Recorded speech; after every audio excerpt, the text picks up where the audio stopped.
കരിപ്പൂരിലെത്തിയ ആദ്യ വിമാനത്തിലെ ഹാജിമാർക്ക് കേരള സംസ്ഥാന ഹജ്ജ് കമ്മിറ്റിയുടെ നേതൃത്വത്തിൽ ഹൃദ്യമായ സ്വീകരണം നൽകി. ചെയർമാൻ ഡോക്ടർ ഹുസൈൻ സഖാഫി ചുള്ളിക്കോടിന്റെ നേതൃത്വത്തിൽ സ്വീകരിച്ചു. Advocate PTA. Rahim MLA. Zamzam വിതരണ ഉദ്ഘാടനം ചെയ്തു. തീർത്ഥാടകരുടെ മടങ്ങിവരവുമായി ബന്ധപ്പെട്ട് വിപുലമായ ഒരുക്കങ്ങൾ തയ്യാറാക്കിയിരുന്നു.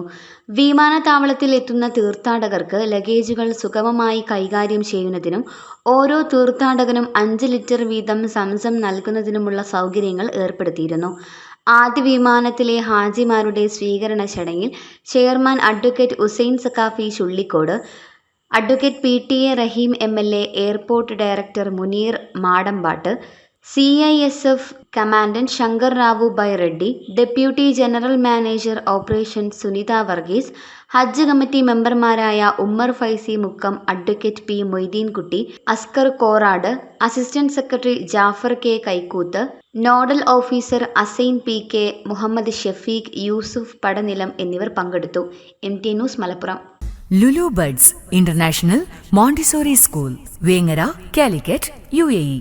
കുട്ടികൾക്ക് നൽകാം കുറ്റവും കുറവുകളുമില്ലാത്ത മൂല്യവത്തായ വിദ്യാഭ്യാസം കാലത്തിനൊത്ത രീതിയിൽ. 2.5 വയസ്സു മുതൽ 6 വയസ്സുവരെയുള്ള കുട്ടികളുടെ മാനസികവും ശാരീരികവുമായ വളർച്ചയെ ഒരുപോലെ സ്വാധീനിക്കുന്ന പഠന രീതിയാണ് മോണ്ടിസോറി വിദ്യാഭ്യാസ സമ്പ്രദായം. മോണ്ടിസോറി പഠന രീതിയിലൂടെ പരിപൂർണതയിൽ പ്രവർത്തിക്കുന്ന Vengara Lulu buds international Montessori സ്കൂളിൽ അഡ്മിഷൻ ആരംഭിച്ചിരിക്കുന്നു.